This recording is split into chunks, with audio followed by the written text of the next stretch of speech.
You gotta like push this thing in, I think, and twist it. Twist it, don't push it. She's right, my little friend. This contraption is in fact a weapon of mass destruction. Yes. Stand up. They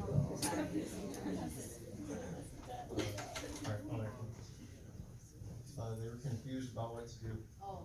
That's exactly right. Very good. Confused by what to do.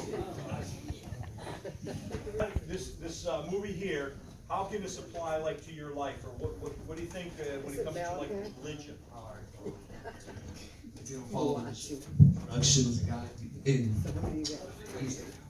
That's exactly right. Okay, so come on up here, Austin. Austin, Daly's Power Verse. Started this last year.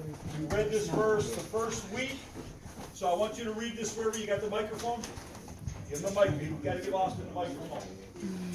All right, Austin, read the verse for us. As he kneeled Damascus on his journey, started a light from heaven flashed around him. He fell to the ground, heard a voice to him say to him, Saul, why? Know what your name means? In the Bible, if your name was an indication of your character. So the name Saul meant large. And so what it meant was that he was going to be somebody who stood out among, like we just took.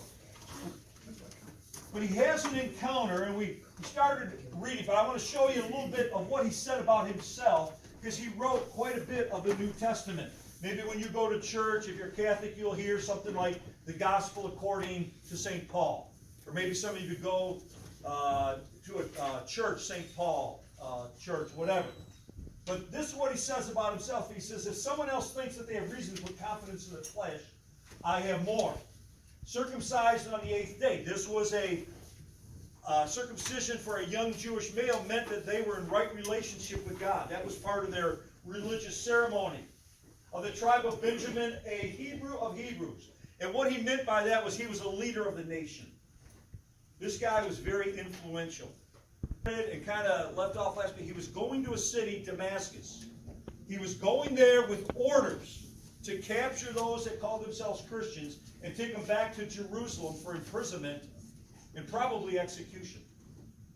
Okay, let's see what happened to him. I'm going to kind of go quick through this. We did read this. It's on page 983 of your Bibles. Meanwhile, Saul was still bearing out murderous threats against the Lord's disciples. Now, we have people today that they threaten us, don't we? You know, if you guys play football, basketball, other guys, hey, man, I'm going to knock you on your rear. Oh, he was probably happy you could see it. Amen. Do you know anybody who's blind? Okay, you know someone who's blind. So if you know somebody who's blind, man, to get their sight, what a precious gift that would be. You lose your sight for a couple days, or if you got to go in for eye surgery, those that wear glasses, you know that sight is very, very valuable.